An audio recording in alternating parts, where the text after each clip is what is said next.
Assalamualaikum warahmatullahi wabarakatuh. Perkenalkan, nama saya Muhsin. Saya dari Prodi Ilmu Komputer kelas 15 4A 28 dengan NIM 15190025. Tujuan dibuatnya video ini untuk memenuhi salah satu tugas mata kuliah karakter building semester 4. Saya akan menjelaskan tentang penanganan perubahan iklim. Pengertian perubahan iklim. Perubahan iklim adalah perubahan pola dan intensitas unsur iklim dalam periode waktu yang sangat lama. Bentuk perubahan berkaitan dengan perubahan kebiasaan cuaca atau perubahan persebaran kejadian cuaca. Pernyataan ini dikutip dari Adrian dan kawan-kawan tahun 2011. Istilah perubahan iklim sering digunakan untuk merujuk secara khusus pada perubahan iklim antropogenik atau pemanasan global. Perubahan iklim antropogenik disebabkan oleh aktivitas manusia, berbeda dengan perubahan iklim yang mungkin dihasilkan sebagai bagian dari proses alami bumi. Dalam pengertian ini, terutama dalam konteks kebijakan lingkungan, istilah perubahan iklim telah menjadi identik dengan antropogenik atau pemanasan global dalam jurnal ilmiah. Pemanasan global mengacu pada kenaikan suhu permukaan. Perubahan iklim termasuk pemanasan global dan segala sesuatu yang mempengaruhi peningkatan level gas rumah kaca. Penyebab makin tingginya konsentrasi gas-gas rumah kaca di atmosfer. Yang pertama, penebangan dan pembakaran hutan. Penebangan dan pembakaran hutan ini contohnya adalah sejumlah fenomena alam menunjukkan dampak serius akibat perubahan iklim, mulai dari turunnya salju di gurun Sahara, naiknya laju pencairan es di kutub utara dan selatan, hingga suhu bumi yang semakin menghangat. Akibat dari perubahan iklim dapat menimbulkan kekeringan, curah hujan tinggi yang berakibat banjir, longsor, kenaikan air laut, dan meningkatnya suhu di bumi. Pengendalian perubahan iklim di Indonesia memerlukan proses nasional dan internasional yang bersifat iteratif dan sinergis. Penanganan perubahan iklim di tingkat internasional yang dibahas melalui kerangka kerja Konvensi Perubahan Iklim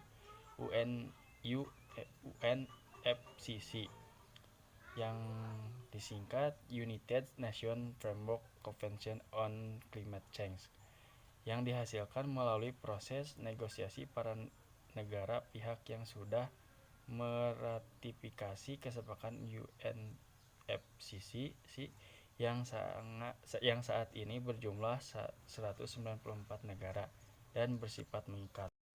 Indonesia telah meratifikasi UNFCCC dengan Undang-Undang Nomor 6 Tahun 1994 dan meratifikasi kesepakatan Kyoto Protokol melalui Undang-Undang Nomor 17 Tahun 2007.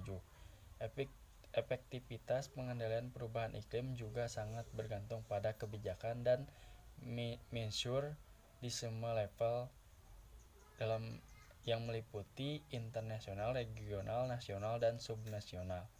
Di tingkat internasional terutama terkait dengan komitmen negara maju untuk mengurangi emisi dan komitmen untuk menyediakan dukungan finansial, teknologi, dan peningkatan kapasitas kepada upaya-upaya